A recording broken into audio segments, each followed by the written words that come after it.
Welcome to genius mentors. Economics की lecture series जो हमने शुरू की है उसमें सेबी एंड शेयर मार्केट पे हम कर रहे थे। सेबी एंड शेयर मार्केट हमने चैप्टर शुरू किया था, उसमें हम 2-3 लेक्चर पहले ले चुके हैं जहाँ पे हमने डेट फंड्स पढ़े, इक्विटी इंस्ट्रूमेंट्स हमने पढ़ने की कोशिश की और उसके बाद आज के चैप्टर में हम पढ़ेंगे हमारे बेसिकली इंस्ट्रूमेंट लिखा है, बेसिकली इन्वेस्टमेंट फंड है। इन्वेस्टमेंट फंड को हम देखेंगे, investment funds, derivative and swaps को हम देखेंगे, पार्टिसिपेटरी नोट क्या होते हैं ये हम समझने की कोशिश करेंगे और टाइप ऑफ कंपनीज को आज हम देखेंगे आज के लेक्चर में। और इसी के साथ हमारा ये चैप्टर खत्म हो जाएगा। तो इसी चैप्टर में शुरुआत करते हैं हम अभी पहले उससे जहाँ पे हम देखेंगे इन्वेस्टमेंट फंड, जहाँ पे इन्वेस्टमेंट आप कर सकते हैं। इन्वेस्टमेंट वाला ही हम देख रहे थे, शेयर मार्केट हम देख चुके हैं। अभी जनरली जो लोग शेयर मार्केट से डरते हैं उसके अलावा और भी बहुत सारे ऑप्शन होते हैं जहाँ पे शेयर इन्वेस्ट किए जा सकते हैं पैसे। जैसे फॉर एग्जाम्पल आप कई बार ऐड वगैरह में देखते रहते होगे, म्यूचुअल फंड्स आपने नाम सुना होगा, तो आपको डाउट होगा म्यूचुअल फंड है क्या और कैसे काम करता है। तो म्यूचुअल फंड कैसे काम करता है, तो म्यूचुअल फंड का हम समझते हैं कि म्यूचुअल फंड बेसिकली क्या है। तो ये कुछ नहीं है, एक एसेट मैनेजमेंट कंपनी है जो एसेट्स को मैनेज करती है, जो एसेट्स को मैनेज करती है, जो आपके पैसे को मैनेज करेगी, उसको बोल रहे हैं एसेट मैनेजमेंट कंपनी। और ये बेसिकली हम देखें तो एक एनबीएफसी है। इसमें कैसे काम करती है तो उसको समझते हैं सबसे पहले कि उसको समझने की कोशिश करते हैं कि होगा क्या कि ये कोई म्यूचुअल फंड कंपनी है, ठीक है, और इसके अंदर क्या होंगे, एमएफ मैनेजर होते हैं, म्यूचुअल फंड मैनेजर्स होते हैं जो मैनेज करते हैं आपके पैसे को। ये क्या करेगी कंपनी कि ये इसको पता है कि यहाँ पे ए कंपनी है, बी कंपनी है, सी कंपनी है, डी कंपनी है, ई कंपनी है, एफ कंपनी है, बहुत सारी कंपनी है इसके सामने। ये क्या करेगी, इनमें से अच्छे शेयर सेलेक्ट करेगी। मान लो इसने सेलेक्ट कर लिया बी, ई और यहाँ से जी, ये 3 इसने शेयर सेलेक्ट किए, तो तीनों शेयर को इकट्ठा करके एक बास्केट बनाएगी और यहाँ पे तीनों शेयर को डाल देगी, बी ई जी। तीनों को अलग अलग प्रोपोर्शन में भी हो सकता है, 10% ये इसके लिए, 20% इसके, 30% इसके, कितने परसेंट में ले सकती है कि टोटल 100% है तो उसमें से किसी की क्वांटिटी कम भी हो सकती है, किसी की भी ज़्यादा। जो इसको लगता है कि अच्छा परफॉर्म करेगा उसके ज़्यादा ले लेगी, उसके शेयर ज़्यादा है, तो इस हिसाब से कई सारे शेयर्स इकट्ठा करके एक बकेट में डाल देंगे। इसमें सिर्फ शेयर नहीं, बॉन्ड भी हो सकते हैं, ठीक है। इस तरीके से हम कह सकते हैं डिबेंचर्स में भी, ट्रेजरी बिल भी हो सकते हैं, गवर्नमेंट सिक्योरिटी भी हो सकती हैं, तो कुछ भी हो सकता है। ये अपना एक बकेट तैयार करेगी, इस बकेट को हम बोलेंगे पोर्टफोलियो। क्या बोलेंगे, पोर्टफोलियो, इसको हम बोलेंगे पोर्टफोलियो। अब इस पोर्टफोलियो के हिस्से करेगी, जैसे इसने बकेट तैयार कर ली है, 1 लाख रुपए की बकेट तैयार कर ली कि इसमें 1 लाख के शेयर कहे और ये बेचेगी। अब आ जाओ जिसको जितने खरीदने हैं, अगर मान लो किसी को 100 रुपये चाहिए तो उसका उतना परसेंटेज में वो तो कितना परसेंट मिल जाएगा 100 रुपये में, तो आप देखेंगे कि इसको 0.1% के आसपास इस पोर्टफोलियो में से हिस्सा मिल जाएगा, कि इसमें से उसको हिस्सा दे देंगे। किसी को चाहिए कि चलो ठीक है 200 रुपये मैं हर महीने इसमें से खर्च करूंगा, तो 0.2% उसे मिल जाएगा। किसी को चाहिए 1000 रुपये तो 1% उसे दे देंगे। तो इस हिसाब से ये मान लो कि इसने टोटल बकेट बना ली, इसमें से जो भी जितने पैसे इन्वेस्ट करना चाहता, अब उससे मतलब नहीं है कि किस शेयर का कितना प्राइस है, वो शेयर का प्राइस देखेगा एमएफ मैनेजर। ये जो म्यूचुअल फंड मैनेजर है ये इस फंड को मैनेज करता है, इस बकेट को मैनेज करता है कि इसके अंदर कौन सा फंड डालना है, कौन सा फंड निकालना है, ठीक है। उसी हिसाब से आपको क्या मिलते हैं, आपको उतने वैल्यू हम कह सकते हैं उसका उतना शेयर आपको अलॉट हो जाता है। उसको हम जितना भी प्राइस बनाएंगे, जैसे इसका टोटल प्राइस, इसका प्राइस भी चेंज होता रहेगा। जैसे आज के हिसाब से 1 लाख है, हो सकता है इसी में किसी शेयर का ज्यादा गया हो, किसी शेयर का कम हुआ हो, तो अगले दिन इसका कुछ ज्यादा हो जाए, तो इसकी क्या बनाएंगे, इसकी यूनिट्स बना देंगे। क्या बनाएंगे, यूनिट्स बना देंगे और उन यूनिट का प्राइस निकालते हैं, उनको बोलते हैं एनएवी। उन यूनिट के प्राइस को बोलेंगे हम एनएवी। तो इस हिसाब से इनकी प्राइसिंग चलेगी और सेल परचेज चलेगा। तो आपको पोर्टफोलियो सिस्टम समझ में आया होगा कि किस हिसाब से होता है। तो ये क्या है, MF manager, mutual fund manager parks the money in securities and bill his portfolio. तो पोर्टफोलियो बनाएगा, एक बकेट बनाएगा जिसके अंदर सब रखेगा।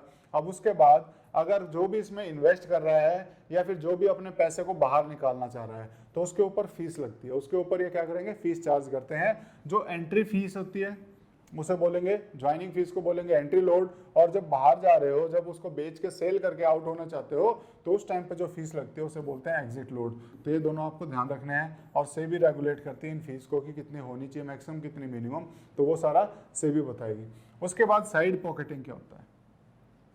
साइड पॉकेटिंग क्या होता है? तो साइड पॉकेटिंग को समझते हैं कि साइड पॉकेटिंग क्या होगा कि बेसिकली ये है, यहाँ पे मैंने 3 शेयर डाले थे, बी ई जी डाले थे। इसमें से मान लो कि जी के साथ कोई हादसा हो गया, जी की कंपनी के साथ कोई हादसा हुआ है और ये कंपनी कोलैप्स होने वाली है, तो इसके शेयर अचानक डाउन हो रहे हैं।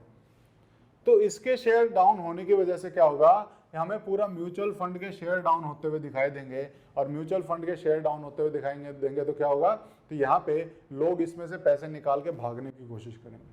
तो इस टाइम पे सेबी ने क्या बोला कि इस तरह से लोगों में डर ना पैदा हो, तो क्या बोला कि इन्होंने अलाउ किया म्यूचुअल फंड मैनेजर्स को साइड पॉकेटिंग करने के लिए, यानी कि जो भी ऐसा मतलब हम कहेंगे कि जिसके ड्रास्टिकली चेंज हो रहे हैं शेयर, उसको अलग कर दो और बाकी इसका आप निकालते रहो और इसको अलग से कर दो। तो इसको अलग करने के लिए जो किया जाता है प्रोसेस, उसको बोलते हैं साइड पॉकेटिंग। क्लियर है? तो यहाँ पे साइड पॉकेटिंग क्या होता है, सेपरेशन ऑफ स्ट्रेस्ड और toxic asset from their standard asset या फिर पोर्टफोलियो। कौन कर रहा है? By mutual fund companies. तो ये हमने क्या पढ़ा, म्यूचुअल फंड कैसे काम करता है। तो इसको देखोगे तो यहाँ इन्वेस्टर है, ये पैसे देंगे किसको, फंड मैनेजर को। फंड मैनेजर के अपना एक पोर्टफोलियो बनाएगा और वहाँ पे पोर्टफोलियो में बेसिकली उसमें इन्वेस्ट करेगा, फिर उसमें से अलग अलग शेयर के हिसाब से जो उसे हम कहेंगे कि फ़ायदा होगा इस म्यूचुअल फंड मैनेजर को, उसमें से हम कहेंगे कि उसमें से जो भी रिटर्न्स हैं वो पास करेगा वापस से इन्वेस्टर को, यानी कि उतना फ़ायदा इसको होता मिलता रहेगा। तो ये हम देखेंगे म्यूचुअल फंड कैसे काम करता है, ये हमने जानने की कोशिश की। अब उसी के साथ कुछ म्यूचुअल फंड अलग अलग टाइप के होते हैं, क्या होते हैं वो देखते हैं। एक तो होता है traditional mutual fund. Traditional mutual fund क्या होता है कि आपके पास पैसे हैं, 1 लाख रुपए आपने इन्वेस्ट कर दिए, म्यूचुअल फंड में डाल दिए, बस अब म्यूचुअल फंड मैनेजर का काम है वो जहाँ लगाना चाहे लगा दे, आपको बस रिटर्न आएगा, आप रिटर्न ले लोगे। ये होता है ट्रेडिशनल। उसके बाद इसी में एडवांस चलते हैं, उसको हम बोलते हैं सिस्टमेटिक इन्वेस्टमेंट प्लान। इसमें क्या होता है, आप हर महीने कुछ कुछ पैसे इसमें जमा कराते हो। हर महीने मान लो कि आपने 1000 रुपये हर महीने बोला था, 1000 महीने आप हर महीने इसमें जमा कराते रहोगे। इसको बोला सिस्टमेटिक इन्वेस्टमेंट प्लान, यानी कि सिस्टम से आप हर महीने उसमें जमा कराते रहोगे। Investing small fixed amount at fixed interval, example monthly भी हो सकता है, क्वार्टरली भी हो सकता है, हाफ ईयरली भी हो सकता है, आप उसमें जमा करते रहेंगे हमेशा।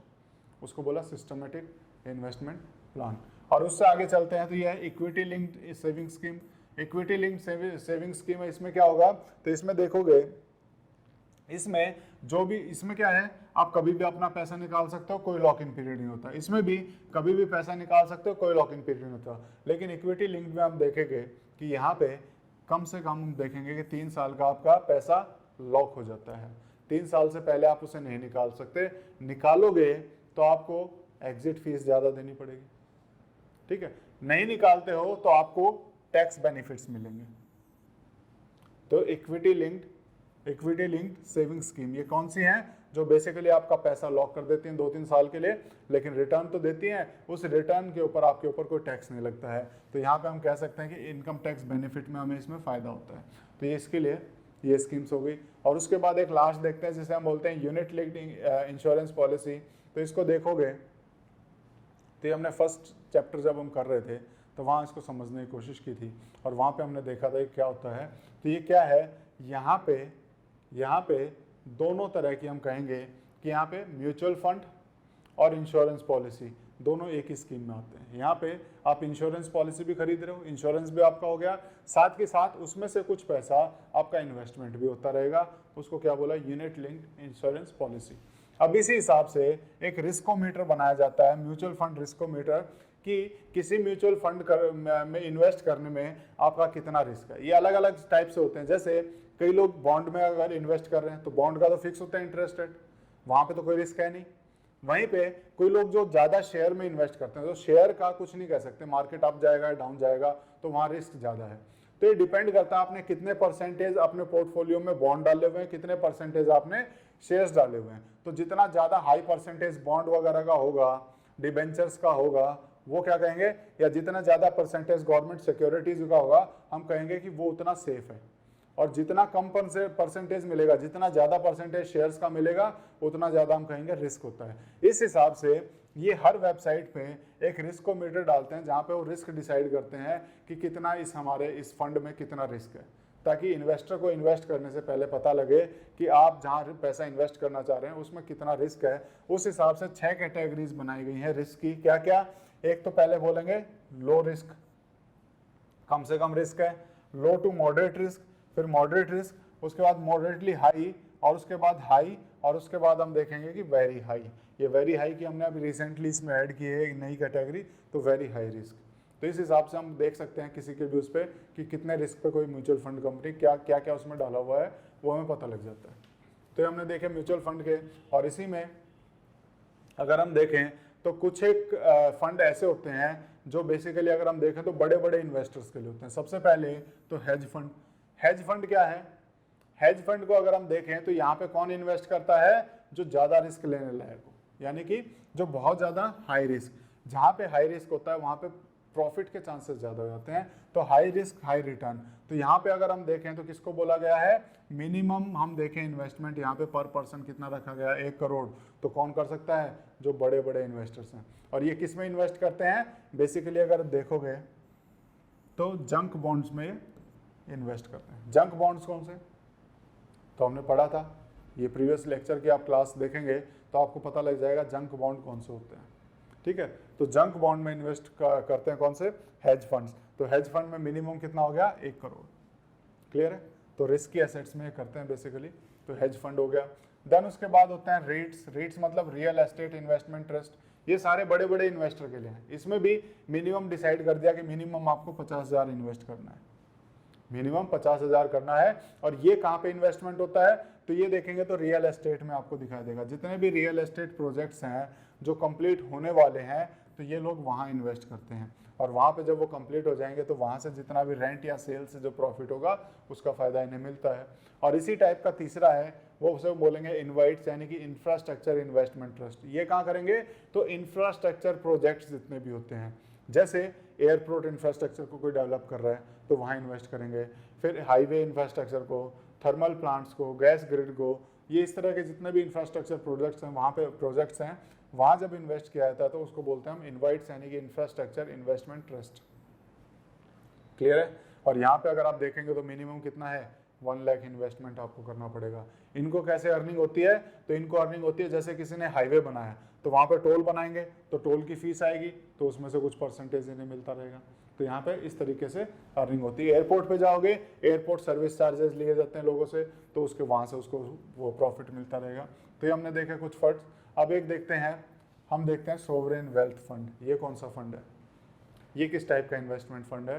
तो मैं आपको पहले भी बता चुका हूँ कि जहाँ पे भी सोवरेन आ जाए, यानी कि उसका कहीं ना कहीं गवर्नमेंट से बैकिंग मिलती है, गवर्नमेंट का वो फंड है, तो ये गवर्नमेंट ये फंड बनाती है। तो गवर्नमेंट क्यों बनाएगी? कि गवर्नमेंट को प्रॉफिट से, गवर्नमेंट या फिर सेंट्रल बैंक को अगर हम कहें, सेंट्रल बैंक या फाइनेंस मिनिस्ट्री का पास जो पैसा पड़ा हुआ है और प्रॉफिट का जो पैसा आया हुआ है, जो एक्स्ट्रा पैसा पड़ा है, उसको जब ये इन्वेस्टमेंट करते हैं कहीं पे, तो उसके लिए जो फंड बनाया जाता है उसे बोलते हैं सोवरेन वेल्थ फंड, कि उनका खुद का फंड है। तो यहाँ पे सेंट्रल बैंक या फाइनेंस मिनिस्ट्री या फिर अदर कोई पब्लिक सेक्टर फाइनेंशियल इंटरमीडियरीज हैं, वो अपने जो भी सरप्लस फंड होगा, जो भी एक्स्ट्रा उनके पास फंड है, वो जिस फंड में डालते हैं उसको बोलते हैं सोवरेन वेल्थ फंड। इसी हम कहेंगे this money is used for investment. ये जो सरप्लस फंड है इसको हम इन्वेस्टमेंट के लिए यूज करते हैं। अब होगा क्या? इसका एग्जाम्पल देखो तो आपको पता लगेगा, जून 2020 में आबू धाबी की सरकार ने उनके पास जो एक्स्ट्रा पैसा पड़ा था वो पैसा लेके एक फंड बनाया और वो इन्वेस्ट किया कहाँ पे? उन्होंने रिलायंस जियो के शेयर खरीदे। कितने? 1.16% उसको हिस्सा खरीद लिया इन 5600 करोड़। ठीक है, तो कैसे? इसी फंड के हिसाब से। तो ये पता रहेगा किसका है? सरकार का फंड है। सरकार का जो एक्स्ट्रा पैसा है वो यहाँ इन्वेस्ट करते हैं, यहाँ पे डालते हैं। तो क्या हो गया? Sovereign wealth fund. अब कुछ बेसिक फैक्ट आगे चलने से पहले आपको पता होना चाहिए, डिसइन्वेस्टमेंट क्या होता है और प्राइवेटाइजेशन क्या होता है। डिसइन्वेस्टमेंट क्या होता है? डिसइन्वेस्टमेंट होता है कि अपनी शेयर होल्डिंग, यानी कि गवर्नमेंट की शेयर होल्डिंग जब कम की जाए, किसी की भी शेयर होल्डिंग जब कम की जाए। इन्वेस्टमेंट क्या होता है? पैसे लगाना। डिसइन्वेस्टमेंट क्या हो जाएगा? पैसे निकालना। इन्वेस्टमेंट क्या होगा, शेयर खरीदना, डिसइन्वेस्टमेंट क्या हो जाएगा, शेयर बेचना। क्लियर है। तो डिसइन्वेस्टमेंट में जब भी आप कोई शेयर बेचना चाह रहे हो, यहाँ पे बेसिकली गवर्नमेंट की बात की जा रही है। गवर्नमेंट कंपनी में, गवर्नमेंट अगर कोई हम कहें कि कंपनी है, गवर्नमेंट कॉर्पोरेट है, उसमें से गवर्नमेंट अपने पैसा हम कहेंगे कि उसको शेयर को बेच रही है, तो क्या कहेंगे, डिसइन्वेस्टमेंट कहेंगे, कि वो पब्लिक का इन्वेस्टमेंट उसमें बढ़ रहा है, तो गवर्नमेंट की तरफ से क्या हो गया, डिसइन्वेस्टमेंट हो गया। तो गवर्नमेंट जब अपनी शेयर होल्डिंग रिड्यूस करती है, किसमें से, पब्लिक सेक्टर एंटरप्राइजेज में से, तो क्या होगा, उसको हम बोलेंगे डिसइन्वेस्टमेंट। लेकिन ये डिसइन्वेस्टमेंट कब तक बोला जाएगा, कि अगर वो अपनी मेजर शेयर होल्डिंग बनाए रखती है, यानी कि 51% से नीचे नहीं जाना चाहिए गवर्नमेंट के शेयर, अदरवाइज वो प्राइवेट हो जाएगी। बनी रहे पब्लिक, 51% तक गवर्नमेंट के पास रहे, उसके अलावा कितने भी शेयर बेच सकती है, तो उसको डिसइन्वेस्टमेंट बोलेंगे। और अगर 51% से भी नीचे लाना है, अगर गवर्नमेंट चाहती है कि हमें और ज़्यादा शेयर बेचने इस कंपनी के और अपनी शेयर होल्डिंग कम करनी है, ओनरशिप हमें चेंज करनी है, यानी कि अब उसको पब्लिक से प्राइवेट करना है, तो उसको बोलेंगे हम प्राइवेटाइजेशन। यानी कि यहाँ पे शेयर होल्डिंग कितनी आ जाएगी, 51% से कम आ जाएगी। यानी जब अब मेजर शेयर होल्डिंग किसके पास है, प्राइवेट लोगों के पास है, तो इसको हम बोलेंगे प्राइवेटाइजेशन। तो if government share holding is reduced below 51% then it is called privatisation. और इसी प्राइवेटाइजेशन को नीति आयोग थोड़े अच्छे शब्दों में बोलता है, उसको बोलता है स्ट्रेटेजिक डिसइन्वेस्टमेंट। और स्ट्रेटेजिक मैंने वर्ड बताया था इकोनॉमी में जहाँ भी आ जाए, यानी ओनरशिप चेंज हो रही है। तो डिसइन्वेस्टमेंट हो रहा है कौन सा, स्ट्रेटेजिक। स्ट्रेटेजिक यानी कि ओनरशिप भी चेंज हो रहा है, ओनरशिप चेंज हो रहा है यानी कि क्या हो रहा है, प्राइवेटाइजेशन हो रहा है। क्लियर है, इतनी चीज़ें क्लियर है। अब उसी हिसाब से हम कुछ देखते हैं। अब हुआ क्या यहाँ पे, गवर्नमेंट ने 2014 में अनाउंस किया कि बहुत सारे पब्लिक सेक्टर, हम कहेंगे सेंट्रल पब्लिक सेक्टर एंटरप्राइजेज हैं, जहां से गवर्नमेंट अपनी शेयर होल्डिंग कम करना चाह रही है। गवर्नमेंट क्या चाह रही है, सरकार क्या चाह रही है, कि उसकी शेयर होल्डिंग कम हो जाए, यानी कि क्या करना चाह रही है, डिसइन्वेस्ट करना चाह रही है। इसीलिए पिछला कॉन्सेप्ट मैंने बताया था कि 2014 में गवर्नमेंट ने डिसाइड किया हम डिसइन्वेस्ट करना चाहते हैं कुछ सेंट्रल पब्लिक सेक्टर एंटरप्राइजेज में से, इनमें से।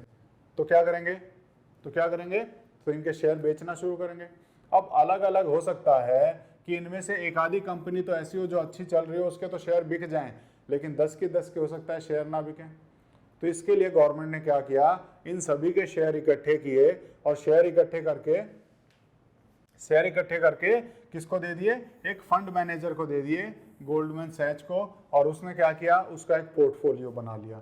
अब उसमें पोर्टफोलियो में से अब जब भी कोई उसमें से खरीदता है तो एक साथ 10 के शेयर उसके पास जाते हैं। क्लियर है। तो इसको हमने क्या बोला, जब उसने पोर्टफोलियो बनाया 10 के 10 उसको हमने बोला central public sector enterprises exchange traded fund. ठीक है, तो एक्सचेंज ट्रेडेड फंड क्या है, पता लग गया एक्सचेंज ट्रेडेड फंड क्या है। एक्सचेंज ट्रेडेड फंड है कि यहाँ पे बहुत सारे CPSCs हैं, बहुत सारे पब्लिक सेक्टर एंटरप्राइजेज हैं, उनका एक कंबाइंड फंड बनाया गया है, उसको हमने क्या बोला, एक्सचेंज ट्रेडेड फंड। जब उस फंड को हम शेयर मार्केट में लॉन्च करेंगे, उस फंड को हम क्या करेंगे, पोर्टफोलियो बना के शेयर मार्केट में, यानी कि एक्सचेंज के थ्रू जब उसे सेल परचेज का काम करेंगे तो हो जाएगा एक्सचेंज ट्रेडेड फंड। तो एक्सचेंज ट्रेडेड फंड हो गया। ठीक है, और इसके लिए IPO नहीं निकाला, इसके लिए निकाला न्यू फंड ऑफर।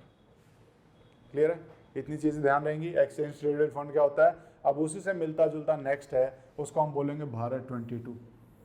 और भारत 22 क्या है, तो जैसे यहाँ पे टोटल 10 कंपनियों का इसने एक्सचेंज ट्रेडेड फंड बनाया था, यहाँ पे total 22 central public sector enterprises का एक एक्सचेंज ट्रेडेड फंड बनाया, उसको हमने क्या बोला, भारत 22। अगर 10 कंपनियों का जो शुरू में बनाया था तो एक्सचेंज ट्रेडेड फंड, और उसी को दूसरा नाम दे दिया भारत 22। और भारत 22 किसे बोला, जब टोटल 22 पब्लिक सेक्टर एंटरप्राइजेज का हमने एक फंड बनाया, पोर्टफोलियो बनाया, उसको भारत 22 बनाया। तो इसका पोर्टफोलियो कौन है, इसका पोर्टफोलियो का मैनेजर कौन है, तो इसका पोर्टफोलियो का मैनेजर बनाया ICICI प्रूडेंशियल को। क्लियर है, इतनी चीज़ें। 10 में ये है, 22 में भारत 22। अब उसी के बाद एक और चीज़ हम देखते हैं कि Bharat bond exchange traded fund क्या होगा।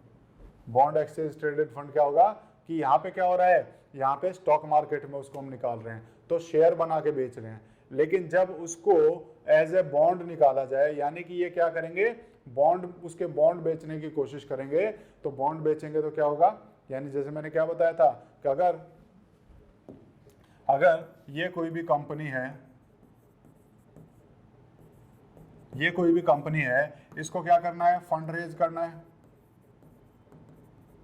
फंड रेज करने के लिए इसके लिए दो रास्ते हैं। एक साइड क्या रास्ता है, एक साइड रास्ता है कि ये शेयर निकाल दे आईपीओ के थ्रू, दूसरी साइड क्या रास्ता है कि ये बॉन्ड इशू कर दे। तो दोनों तरीके से हम कह सकते हैं कि कैपिटल रेज किया जा सकता है।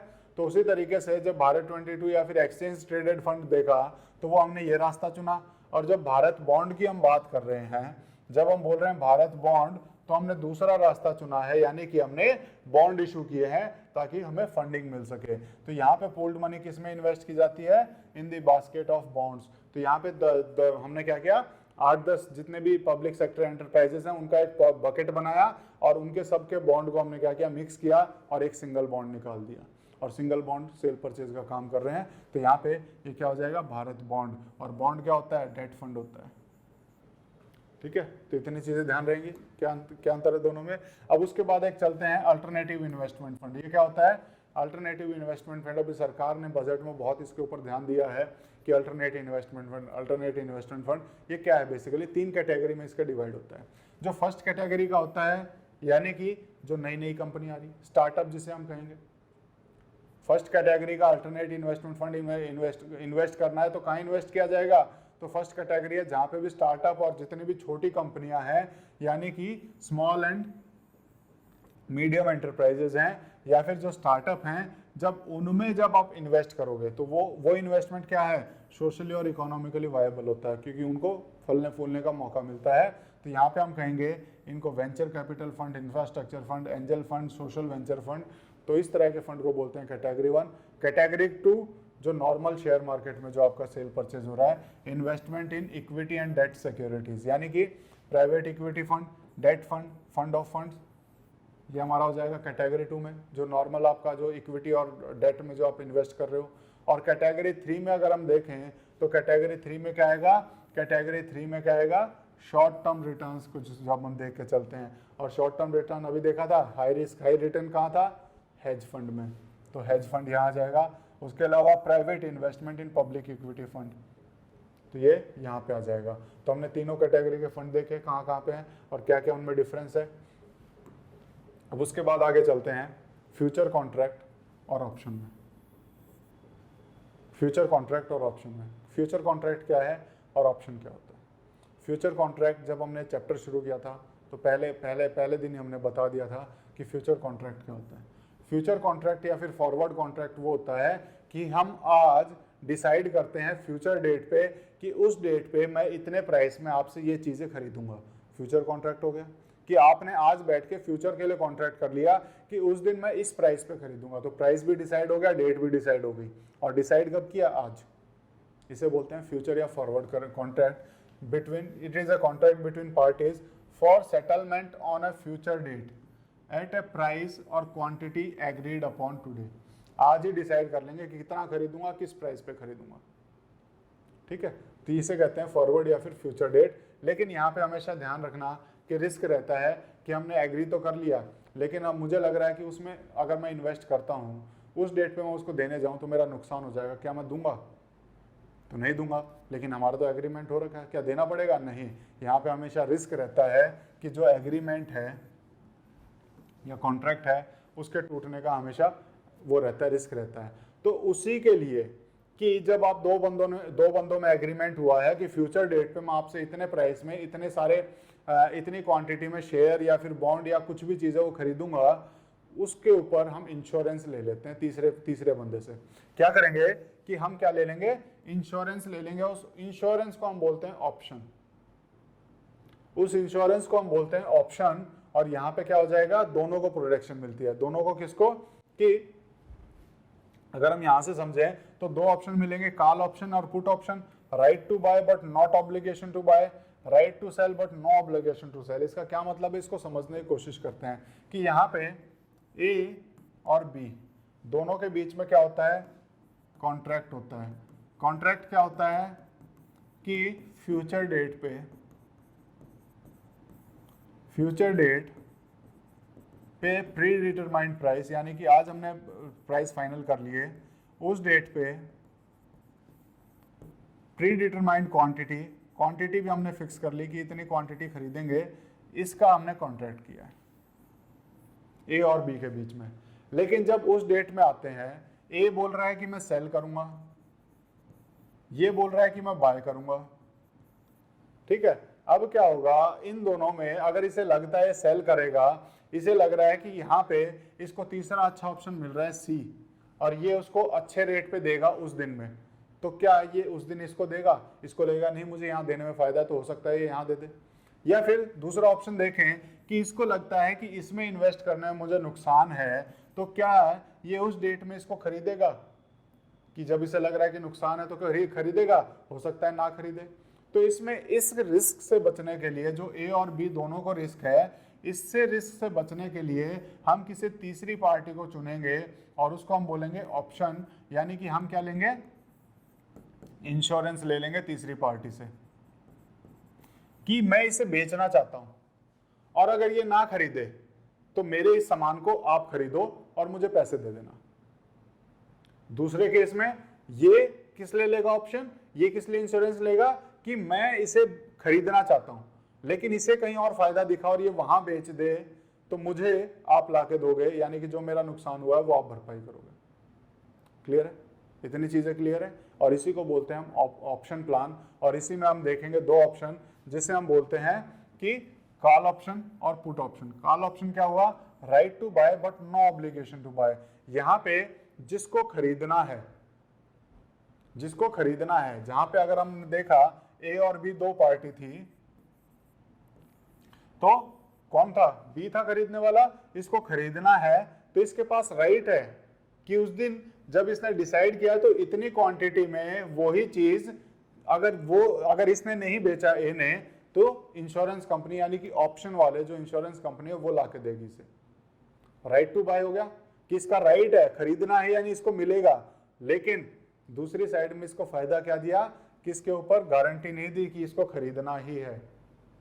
अगर इसे लगता है कि उसमें नुकसान होगा तो इसके पास ऑप्शन है कि मैं नहीं खरीद रहा भाई, ठीक है, मैं नहीं खरीद रहा, ठीक है। तो इसके पास ऑप्शन है तो उसको दूसरे को क्या ऑप्शन मिलेगा, तो दूसरे वाला भी इंश्योरेंस के पास जाएगा, भाई उसने तो नहीं खरीदा, तो वो क्या करेंगे, वो खरीद लेंगे इससे। क्लियर हो गया? दूसरे के हिसाब से सोचते हैं, पुट के ऑप्शन से सोचते हैं, तो पुट में ऑप्शन में क्या होगा कि right to sell but no obligation to sell, कि जब उसने इंश्योरेंस ले लिया तो उसका अधिकार है बेचने का, क्योंकि कॉन्ट्रैक्ट हुआ है तो उसका अधिकार है वो बेचेगा, उसका अधिकार है बेचेगा। अगर उसे कोई खरीदार नहीं मिलता है, मान लो ये भाग जाता है, तो इंश्योरेंस कंपनी खरीदेगी उससे, तो राइट टू सेल हो गया, लेकिन ऑब्लिगेशन नहीं बेचने का।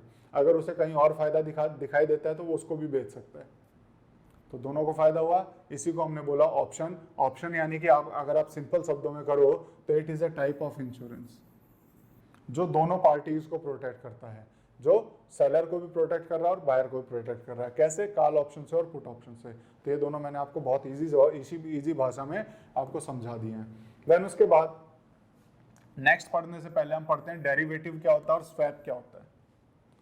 डेरिवेटिव क्या होता है? डेरिवेटिव क्या होता है? It is a contract deriving it's value from another underlying asset which can be a share, bond, commodity और करेंसी।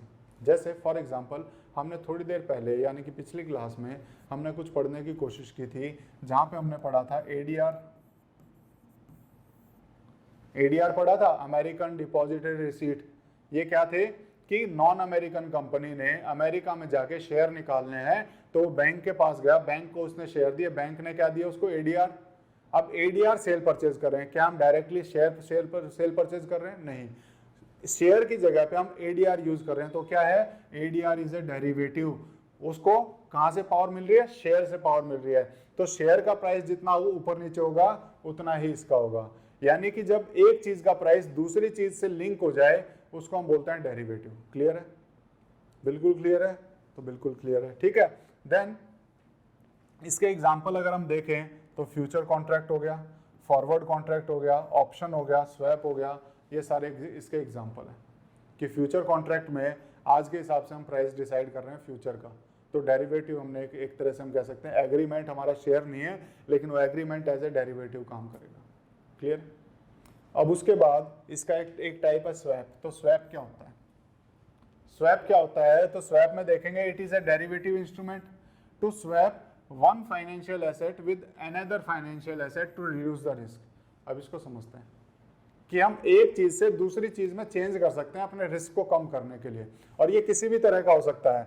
क्रेडिट डिफॉल्ट स्वैप भी हो सकता है, देन उसके बाद इंटरेस्ट स्वैप एग्रीमेंट भी हो सकता है, किसी भी तरह का हो सकता है। और हम इसको एग्जांपल से समझते हैं कि इंटरेस्ट स्वैप से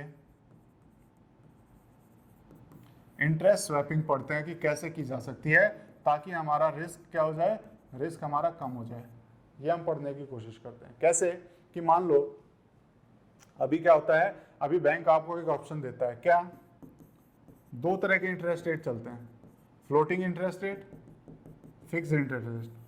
तो बैंक आपको ऑप्शन देता है कि चाहे तो आप इस इंटरेस्ट रेट पे आ जाओ, चाहे इस इंटरेस्ट रेट पे आ जाओ। अगर आपको बीच में अगर आपको लगता है कि मेरा नुकसान हो रहा है, आपने ये चुना और आपको लगा कि मेरा नुकसान हो रहा है, अगर मैं उसमें रहता तो फायदा होता, तो आप क्या करोगे? किसी तीसरी पार्टी के पास जाओगे और उसको बोलोगे कि मुझे इसमें चेंज करना है। तो वो क्या करेगा? वो इसको जो है इसमें चेंज करने का ऑप्शन दे देगा। इसको हमने बोला स्वैप। दूसरी चीज, दूसरे तरीके से अगर हम इसे समझें, दूसरे तरीके से अगर इसको समझने की कोशिश करें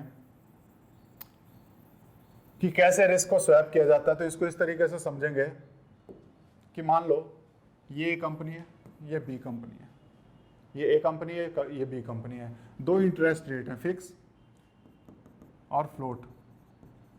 दो इंटरेस्ट रेट है, मान लो 6% पे इसको मिल रहा है, ये थोड़ी रिस्की कंपनी है, इसको 8% पे इंटरेस्ट रेट मिल रहा है। यहाँ पे फ्लोटिंग में इसको बोला, फ्लोटिंग में क्या था? मिबोर था इंडिया में, बेंचमार्क रेट पढ़ा था हमने, मुंबई वाला, बिल्कुल पढ़ा होगा आपने। तो मिबोर प्लस हम कहेंगे कि इस पे इसको 1% का इसमें हो रहा है, इतना इंटरेस्ट रेट पड़ेगा। इसको पड़ेगा मिबोर प्लस 2% पे इसको मिलेगा। अब चाह क्या रहे हैं कि ये लोन चाह रहा है कि इसको मिले इस पे, और ये लोन चाह रहा है कि ये ले फिक्स इंटरेस्ट रेट पे। लेकिन इनको अगर देखेंगे तो इसको फायदा लग रहा है कि ये वाले पे जाऊं तो मुझे ज्यादा फायदा है, इसको लग रहा है कि मैं इस पे जाऊं तो ज्यादा फायदा है। तो ये क्या करेंगे? ये किसी तीसरी कंपनी के पास जाएंगे जो बेसिकली इनको इंश्योर करेगी और ये बोलेगी ठीक है मैं तुम्हें ये इंटरेस्ट दे देता हूँ और तुम्हें ये इंटरेस्ट दे देता हूँ। तो इस तरीके से जो इंटरेस्ट का स्वैपिंग हो रहा है, इस तरीके से जो हम कहेंगे कि इसने लोन तो ऑलरेडी ले लिया इस पे, लेकिन इसे ये पसंद आ रहा है, तो इस तरीके से जो इंटरेस्ट का स्वैपिंग हुआ कि इसको जो चाहिए था वो मिल गया, इसको जो चाहिए था वो मिल गया, इसको बोलते हैं स्वैपिंग। इस तरीके से जो चेंज करना होता है उसे बोलते हैं स्वैपिंग। इसमें हमेशा तीसरी थर्ड पार्टी आएगी जो इंश्योरेंस इनसे फीस लेके ये काम करवाएगी। हो सकता है कि यहाँ पे 6% हो रहा हो, इसको बोलेंगे 6 पे नहीं मैं तुम्हें 7% पे दिला दूंगा, तो बीच का 1% का कमीशन ले लेगा। ठीक है, तो इस तरीके से काम करते हैं। तो ये हमने पढ़ा स्वैप क्या होता है। अब उसी के हिसाब से अगर हम देखें, हमें एक और वर्ड समझना है, वो होता है बायलैटरल नेटिंग। बायलैटरल नेटिंग क्या होता है? बेसिकली होता क्या है कि ए ने बेसिकली अगर हम देखें बी से कितने लेने हैं, ए ने बी से लेने 25,000, बी ने ए से कितने लेने हैं 1 लाख रुपए, बी ने ए से कितने लेने हैं 1 लाख रुपए। ठीक है, अगर इसमें देखेंगे तो दोनों, अगर ये इसको 25,000 दे, ये इसको 1 लाख दे, इससे अच्छा है दोनों एक बार बैठ के देख लेते हैं, टोटल हिसाब किताब कर लेते हैं कि टोटल हमारा कितना है 75,000 एक ने एक को ट्रांसफर करने हैं। तो ये क्या करेगा, सिर्फ 75,000 क्या करेगा, ट्रांसफर कर देगा। इसको बोलते हैं बायलैटरल नेटिंग, कि बार बार छोटे छोटे हिसाब किताब ना करके एक कंबाइंड हिसाब किताब कर लिया जाए और वही फाइनली ट्रांसफर कर दिया जाए।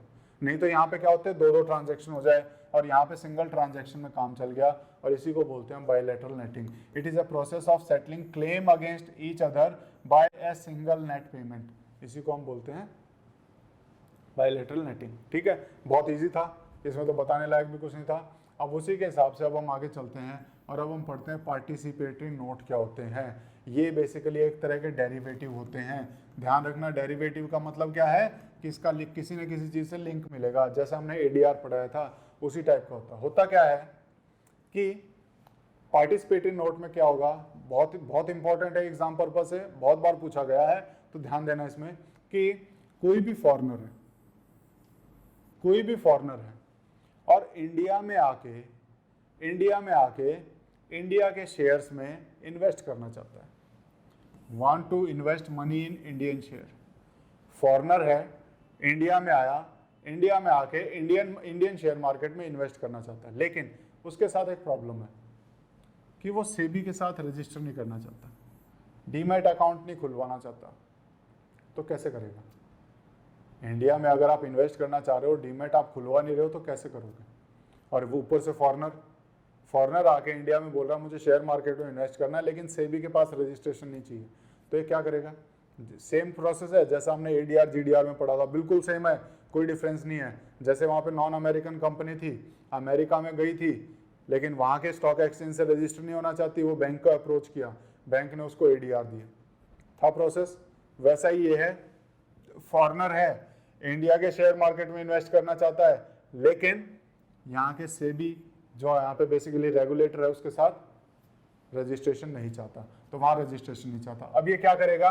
तो ये क्या करेगा, किसी सेबी रजिस्टर्ड इंस्टीट्यूशनल इन्वेस्टर को हम कहेंगे, जिसका नाम है क्या? Foreign institutional investor. इसने सेबी से रजिस्ट्रेशन लिया होता है। जो भी फॉरेन का ऐसा इंस्टीट्यूशनल इन्वेस्टर है जिसने सेबी से वो लिया हुआ है, रजिस्ट्रेशन लिया हुआ है, ये क्या करेगा? ये अपना पैसा देगा इसको, एफआईआई को देगा, या फिर फॉरेन पोर्टफोलियो इन्वेस्टर एफआईआई या एफपीआई को ये पैसा देगा। अब ये क्या करेंगे? ये जो है इसका पैसा इन्वेस्ट करेंगे शेयर्स में। ये पैसा कहाँ इन्वेस्ट करेंगे? शेयर्स में। अगर हम एग्जांपल देखें फॉरेन इन्वेस्टमेंट इंस्टीट्यूशनल इन्वेस्टर या एफपीआई का, तो आपको मिलेगा मॉर्गन स्टैनले, सिटी ग्रुप, इस तरह के लोग हैं जो बेसिकली फॉरेनर से पैसा लेंगे और यहाँ के शेयर मार्केट में इन्वेस्ट करते हैं। क्लियर है? अब इन्होंने फॉरेनर से पैसा लिया, शेयर मार्केट में इन्वेस्ट किया, इनके पास क्या है? इनको कैसे गारंटी मिलेगी कि हमारा पैसा तुम्हारे पास है? तो ये क्या करते हैं, ये जो एफआईआई हैं, ये जो एफआईआई या एफपीआई हैं, ये क्या करेंगे? इसको ये बताने के लिए कि तुम्हारे पास हमारा पैसा है, ये इनको देंगे पार्टिसिपेटरी नोट्स। क्या देंगे? Participatory note. यानी कि ये किसको देंगे? इसको देंगे पार्टिसिपेटरी नोट्स, कि तुम्हारा पैसा मेरे पास है। और इसका प्राइस कितना होगा? इसका प्राइस लिंक रहेगा जिस भी शेयर में ये इन्वेस्ट करना चाहते हैं। यानी अगर उसका शेयर का प्राइस ऊपर जाएगा तो इसको उतने ही पैसे बाद में मिलेंगे, शेयर का प्राइस डाउन गया तो कम पैसे मिलेंगे। तो इसीलिए इसका क्या कहेंगे? डेरिवेटिव कहेंगे। तो it is a type of derivative, क्योंकि इसका लिंक है प्राइस कहीं ना कहीं से शेयर से। तो इन्होंने शेयर मार्केट में इन्वेस्ट कर दिया और इनको क्या दे दिए? पार्टिसिपेटरी नोट दे दिया। अब पार्टिसिपेटरी नोट पे इनको फीस मिलेगी और इसको क्या मिलेगा? प्रॉफिट या फिर डिविडेंड मिलेगा। क्लियर है? जब भी वो सेल करेंगे। तो इसीलिए पार्टिसिपेटरी नोट क्या है? They are offshore derivatives instrument that derive the value from underlying Indian share and bonds. Clear है? पार्टिसिपेटरी नोट क्या होते हैं? बहुत एकदम क्लियर आपको समझ में आया होगा कि क्या हुआ। तो इसको अगर आप फिर से समझना चाहें तो यहाँ पे क्या है? नॉन इंडियन है, इंडिया में इंडियन शेयर्स में इन्वेस्ट करना चाहता है, लेकिन सेबी से डर लगता है, सेबी से इन्वेस्ट वो रजिस्टर नहीं होना चाहता। तो ये किसके पास जाएगा? तो ये जाएगा सीधा किसके पास? Foreign institute investor, institutional investor के पास, या फिर फॉरेन पोर्टफोलियो इन्वेस्टर के पास, इनके पास गया। अब ये क्या करेंगे? ये इससे पैसा लेंगे, क्या लेंगे? मनी लेंगे। और ये मनी ये कहाँ इन्वेस्ट करेंगे? ये इन्वेस्ट करेंगे शेयर मार्केट में। और इसको क्या देंगे? इसको ये दे देंगे पार्टिसिपेटरी नोट्स, कि तुम्हारा पैसा हमारे पास है और हमने यहाँ जमा किया हुआ है, और उस पर लिख के दे देंगे कि यहाँ हमने वो किया हुआ है। तो इसको हम बोलेंगे पार्टिसिपेटरी नोट्स। अब क्या है? जब भी ये सेल करेंगे इसको बोलेंगे सेल कर दो, यहाँ से पैसा लेंगे, वापस पैसा इसको दे देंगे, इससे पार्टिसिपेटरी नोट लेके वापस पैसा दे देंगे जिस दिन भी उस शेयर प्राइस का, जिस दिन भी उस दिन का शेयर प्राइस जितना भी होगा उस पर। क्लियर है? इतनी चीज़ें ध्यान रहेंगी इसके बारे में। अब पढ़ते हैं कंपनियों के टाइप। ये हमने पढ़े, सब इन्वेस्टर टाइप पढ़ लिए। अब कंपनियों पे आते हैं और कंपनियों के टाइप्स पढ़ने की कोशिश करते हैं। कंपनियों के टाइप अलग अलग टाइप्स है। सबसे पहले हम दो टाइप देखते हैं कि बेस्ड ऑन इनकॉर्पोरेशन, ठीक है, बेस्ड ऑन इनकॉर्पोरेशन, कि कहाँ किस तरीके से उनको सेट किया जा रहा है, किस तरीके से कंपनी बनाई जा रही है। अगर कोई कंपनी कोई चार्टर लेके आती है, जैसे पुराने टाइम पे आई थी ईस्ट इंडिया कंपनी, चार्टर लेके आई थी, रॉयल चार्टर मिला था उसे 1600 में, तो 1600 में मिला था EIC को, इसका एक एग्जांपल है, तो उसको बोलेंगे चार्टर्ड कंपनी, जो चार्टर से बनाई जाती है, किसी चार्टर के द्वारा बनाई जाती है। चार्टर मतलब क्या होता है, रॉयल ऑर्डर के द्वारा जो बनाई जाती हैं उसको हम बोलेंगे चार्टर्ड कंपनी। देन उसके बाद स्टैट्यूटरी कंपनी कौन सी है, जो किसी एक्ट के द्वारा बनाई जाती हैं, जो किसी एक्ट के द्वारा बनाई जाती हैं, स्टैट्यूटरी कंपनी, जो किसी स्टैट्यूट के द्वारा बनाई जाएंगी वो हो जाएंगी स्टैट्यूटरी कंपनी। और रजिस्टर्ड कंपनी जो बेसिकली कंपनीज एक्ट के अंदर रजिस्टर होती हैं। कंपनीज एक्ट अभी फिलहाल कौन सा चल रहा है, 2013 का, जो कंपनीज एक्ट 2013 में रजिस्टर हो जाएंगी उसको हम बोलेंगे रजिस्टर्ड कंपनी। तो ये हो गया रजिस्ट्रेशन के हिसाब से। अब हम चलते हैं नंबर ऑफ मेंबर के हिसाब से, तो दो बोलेंगे इसमें, एक होगी प्राइवेट लिमिटेड, एक हो जाएगी पब्लिक लिमिटेड। प्राइवेट लिमिटेड क्या है, तो इसके मेंबर मैक्सिमम 2 से लेके 200 तक हो सकते हैं, डायरेक्टर 2 से लेके 15 तक हो सकते हैं। क्या ये शेयर इशू कर सकते हैं, तो आंसर आएगा नो, क्योंकि शेयर इशू कर दिया तो शेयर क्या होता है, ओनरशिप देता है, और शेयर इशू करोगे तो बहुत सारे लोग इसके ओनर हो जाएंगे। लेकिन यहाँ ओनर कितने हो सकते हैं, मैक्सिमम सिर्फ और सिर्फ 200 हो सकते हैं, 200 से ज़्यादा मेंबर नहीं हो सकते। तो क्या शेयर इशू कर पाएंगे, नहीं कर पाएंगे।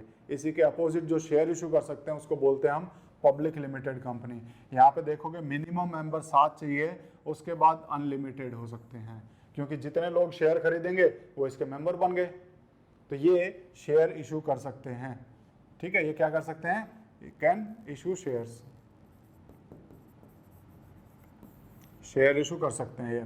इसके डायरेक्टर देखोगे तो मिनिमम 3 डायरेक्टर होने चाहिए 15 तक, और क्या कंडीशन होनी चाहिए, एक इनमें से वुमेन होनी चाहिए, 1/3 डायरेक्टर इंडिपेंडेंट होनी चाहिए, एक उनमें कम से कम इंडियन रेजिडेंट होना चाहिए। क्लियर है, इतनी। Public limited company, private limited company, chartered कौन सी होती है, स्टैट्यूटरी कौन सी होती है, रजिस्टर्ड कौन सी होती है। अब उसके बाद देखते हैं ओनरशिप के हिसाब से हम क्या बोलते हैं। एक तो बोलेंगे गवर्नमेंट या फिर पब्लिक सेक्टर कंपनी, वो कौन सी है, जिसमें गवर्नमेंट का शेयर होल्डिंग सबसे ज़्यादा है, यानी कि गवर्नमेंट के शेयर 51% से ज़्यादा है। एग्जाम्पल देखोगे सेल हो गया, ONGC हो गया, ये सारे हैं। वहीं पे उसी का उल्टा होता है प्राइवेट सेक्टर कंपनी, यहाँ पे गवर्नमेंट के कम होते हैं, प्राइवेट सेक्टर के शेयर, प्राइवेट पार्टीज के शेयर होते हैं 51% से ज़्यादा। जैसे रतन, रिलायंस हो गया, टाटा हो गया, बिरला हो गया, इन सब की, विप्रो हो गया, तो ये सारे हमारे क्या हो जाएंगे, प्राइवेट सेक्टर। अब एक होती है होल्डिंग कंपनी और एक होती है सब्सिडियरी कंपनी। होल्डिंग कंपनी कौन सी होगी, कि जिसके पास दूसरी कंपनी के मेजॉरिटी शेयर हैं। जैसे फॉर एग्जांपल TCS का इसने एग्जांपल दिया हुआ है, तो बेसिकली बड़ी कंपनी कौन सी है, टाटा सन्स। टाटा सन्स एक कंपनी है, इसके नीचे अगर आप देखोगे तो इसने TCS में भी शेयर हैं इसके, टाटा स्टील में भी शेयर हैं, टाटा स्काई में भी शेयर हैं, और मेजॉरिटी शेयर होल्डिंग इसी की है, तो हम बोलेंगे इसको होल्डिंग कंपनी, जो सभी कंपनीज को होल्ड कर रही है, होल्डिंग कंपनी। और इसी से सिमिलर कॉन्सेप्ट है सब्सिडियरी कंपनी, यानी कि controlled by a parent holding company. जो एक कंपनी अगर नीचे, उसके नीचे उसने अपनी ही कई सारी कंपनियां बनाई हुई हैं और उनको कंट्रोल करे, पेरेंट कंपनी वो हो गई, उसके नीचे कई कंपनियां काम कर रही हैं, तो उसे हम बोलेंगे, जो नीचे काम कर रही है उसे बोलेंगे सब्सिडियरी कंपनी, ऊपर जो काम कर रही है वो होगी होल्डिंग कंपनी। ठीक है, जैसे एग्जांपल टाटा सन्स क्या हो जाएगी, होल्डिंग, और इसके नीचे TCS, जो हमारा देखेंगे टाटा स्काई, ये सब क्या हो जाएंगी, ये हमारी हो जाएंगी सब्सिडियरी। क्लियर है।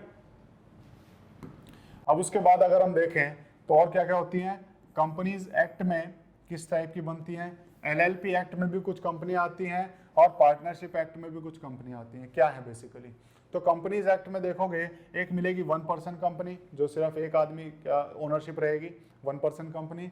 नॉट फॉर प्रॉफिट कंपनी, इसमें क्या होता है कि ये प्रॉफिट मोटिव से नहीं होती हैं, जो भी प्रॉफिट आ रहा है उसको दोबारा से कंपनी में इन्वेस्ट कर देंगे, तो यह होता है प्रॉफिट इज री इन्वेस्टेड। एग्जाम्पल इसके क्या है, NPCI हम पढ़ चुके हैं, NPCI is a not for profit company. GST के लिए जो ऑर्गेनाइजेशन बनाई गई है GSTN, ये भी नॉट फॉर प्रॉफिट है।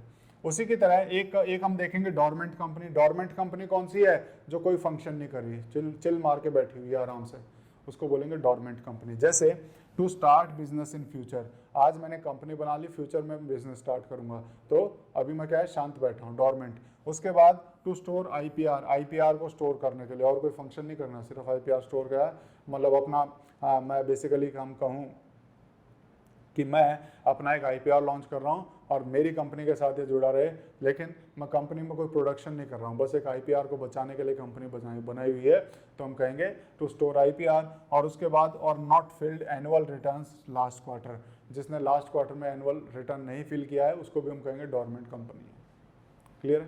तो ये हमारी होगी 3 type.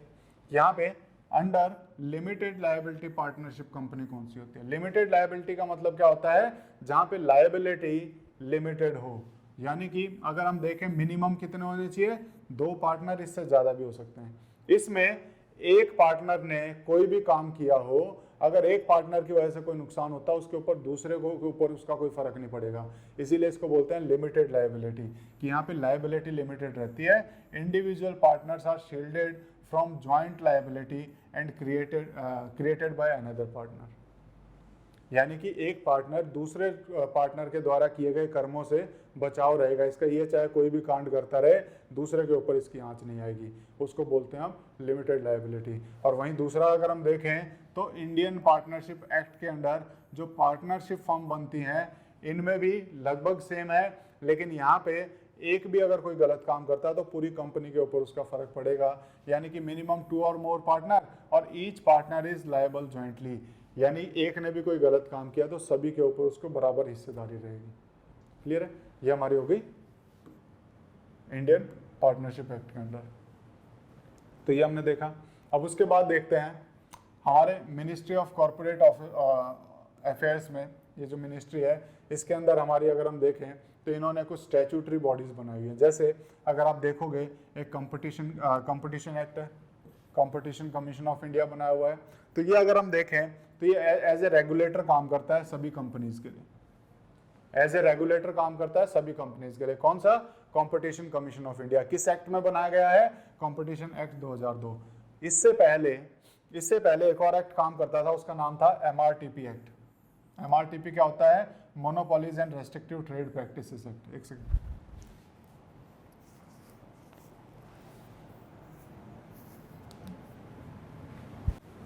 Monopolies and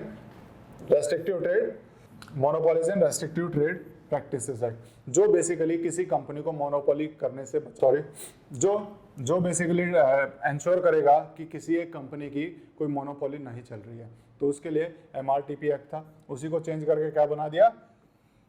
sorry, competition act बनाया 2002। और इसके लिए कौन सा हमने संस्था बनाई? कंपटीशन कमीशन ऑफ इंडिया, जो इंश्योर करेगी कि सभी कंपनियों के बीच में हेल्दी कंपटीशन चल रहा है, हेल्दी कंपटीशन चल रहा है, एक कंपनी दूसरी कंपनी को दबाने का काम नहीं कर रही है, तो ये इंश्योर करेगी कंपटीशन कमीशन ऑफ इंडिया। इसमें कितने होते हैं? तो एक चेयरमैन होता है और बाकी 6 मेंबर होते हैं। क्या क्या काम है तो हम देख सकते हैं इसके काम कंपटीशन कमीशन ऑफ इंडिया का। It eliminate practices adverse to competition, competition के खिलाफ कोई भी प्रैक्टिस की जा रही है, मतलब एक हेल्दी कंपटीशन बना रहना चाहिए। अगर कोई कंपनी लगता है कि इस तरह के काम कर रही है कि जो इनके लिए एडवर्स हो सकता है, तो उसके खिलाफ हम देखेंगे एक्शन लेगा।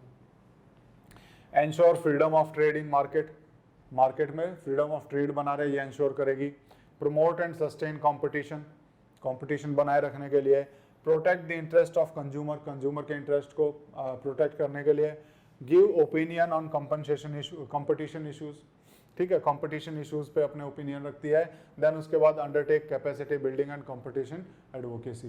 तो ये हमने देखा कि किस तरीके से पूरे मार्केट में एक फेयर ट्रेड बना रहे और कंपटीशन, हेल्दी कंपटीशन बना रहे कंपनीज के बीच में, उसके लिए काम करती है कंपटीशन कमीशन ऑफ इंडिया। अब ई गवर्नेंस इनिशिएटिव देखते हैं मिनिस्ट्री ऑफ कॉर्पोरेट अफेयर्स के लिए, जो कंपनियों के लिए किए गए हैं। एक तो इसने INC 29, ये ऑनलाइन फॉर्म है जहां पे आप बेसिकली किसी भी नई कंपनी को रजिस्ट्रेशन करना है तो ऑनलाइन फॉर्म पे जाओ, INC 29 खोलो, ऑनलाइन वो रजिस्टर कर सकते हैं। लेकिन इसी INC 29 को चेंज करके अब दूसरा नाम कर दिया गया है। अब इसका नाम है simplified pro forma for incorporating companies, या फिर स्पाइस ऑनलाइन फॉर्म है। और यहाँ पे ऑनलाइन बैठे बैठे, घर से बैठे बैठे कोई कंपनी के लिए रजिस्टर कर सकते हैं। तो हम कह सकते हैं ई गवर्नेंस की तरफ हमने कदम बढ़ाए हैं। दूसरा MCA 21 पोर्टल है। यहाँ पे अगर हम देखें MCA 21 पोर्टल मतलब कि यहाँ पे मिनिस्ट्री ऑफ कॉर्पोरेट अफेयर्स का जो पोर्टल है, यहाँ पे कंपनीज जो बेसिकली अगर कोई अगर हम कहें they can file online documents related to companies act compliance. अगर इनको कोई भी अगर ये कॉर्पोरेट अफेयर बोलता है कि हाँ ये डॉक्यूमेंट जमा करो, वो डॉक्यूमेंट जमा करो, तो ये क्या कर सकते हैं, बार बार उनके ऑफिस के चक्कर काटने की ज़रूरत नहीं है, वहीं बैठे घर बैठे बैठे वहीं से डॉक्यूमेंट अपलोड कर सकती हैं। कौन से पोर्टल पे, MCA 21 में। और इसका 3.0 हम कह सकते हैं, इसमें और भी ज़्यादा मॉडिफाई किए हैं, जैसे ई स्क्रूटनी इसमें कर दिया है, e adjudication, e consultation and compliance management. सब कुछ अब इंटरनेट के थ्रू बैठे बैठे घर से ही सारा काम हो जाएगा। उसके लिए पोर्टल है MCA 21, जहाँ पे आपको किसी भी चीज़ के लिए मतलब किसी भी कंपनी को आपको किसी ऑफिस के चक्कर काटने की ज़रूरत नहीं है। तो ये उसके लिए पोर्टल खोला गया है कंपनीज की ई गवर्नेंस के लिए। ठीक है, अब कुछ कमेटीज़ हैं जो आपको पता होनी चाहिए, जो अभी इसके लिए बनाई गई हैं। हमारा गवर्नेंस इन इंडिया में हम कहेंगे कॉर्पोरेट गवर्नेंस, बेसिकली जो कंपनीज के बारे में पढ़ रहे हैं, इन्हीं के गवर्नेंस को इम्प्रूव करने के लिए जो कंपनीज बनाई गई हैं, एक सीक्वेंस आपको याद होना चाहिए कि किस सीक्वेंस में है। पहले आई कुमार मंगलम बिरला 1999 में, नारायण मूर्ति कमेटी 2003 में, देन उसके बाद आदि गोदरेज 2012 में, अभी 2017 में जो थी वो थी उदय कोटक।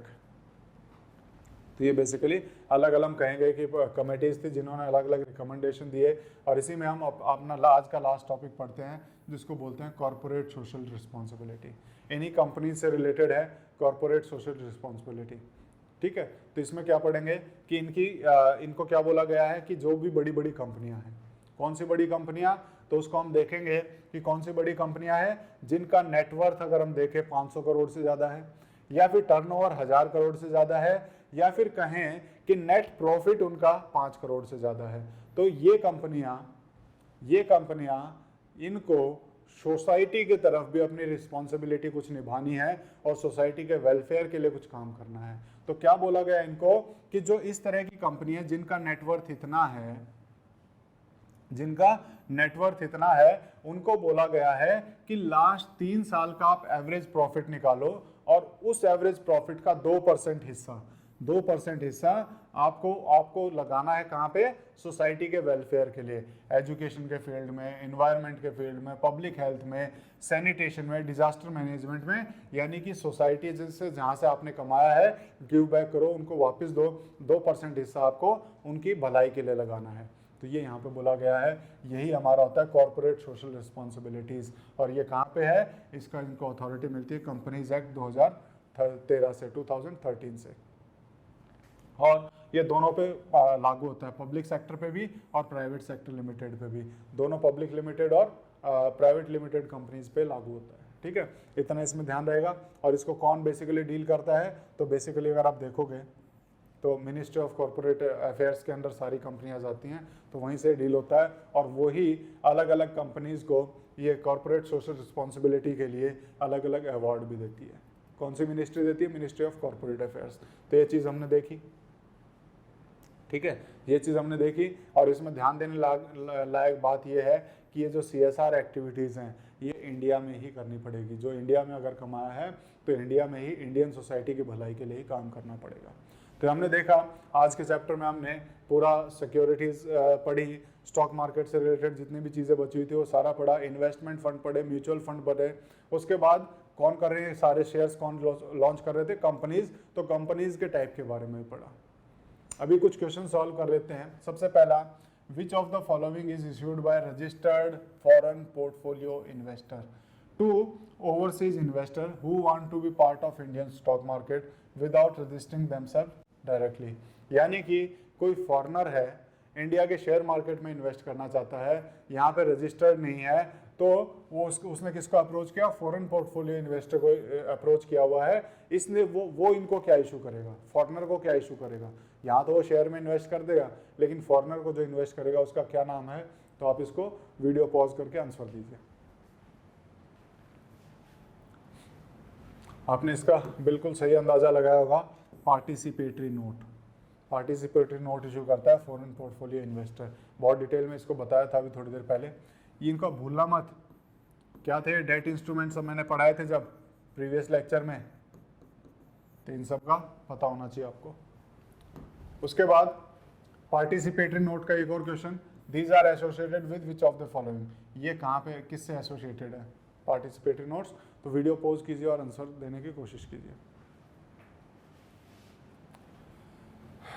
बिल्कुल अभी इसी का ही आंसर बताया था, ठीक है, प्रीवियस क्वेश्चन में इसी का आंसर था। इसका है फॉरेन इंस्टीट्यूशनल इन्वेस्टर्स या फिर फॉरेन पोर्टफोलियो इन्वेस्टर्स, दोनों ही है जो इसके आंसर हो सकते थे। तो ये हमारा बी आंसर इसका हो जाएगा। और ये देखते हैं सेबी कौन से साल में बना था, सेबी कौन से साल में बना था, सेबी पढ़ा हमने, तो सेबी कौन से साल में पढ़ा था और कौन से साल में उसको बेसिकली हम कहेंगे स्टैट्यूटरी बॉडी बनाया गया। ये दोनों क्वेश्चन आप बताएंगे और इसका आंसर देने की कोशिश कीजिए वीडियो पॉज करके।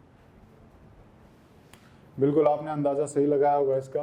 इसको 1988 में एस्टेब्लिश किया गया था बाय एग्जीक्यूटिव ऑर्डर, पढ़ा हमने ये चीज़, एग्जीक्यूटिव ऑर्डर से 1988 में एस्टेब्लिश किया और फिर 1992 में इसको क्या मिल गया, स्टैट्यूटरी बॉडी बना दिया गया है, यानी एक्ट के द्वारा इसको कवर कर लिया गया। ठीक है, इतनी चीज़ें आपको इसके बारे में पता होनी चाहिए।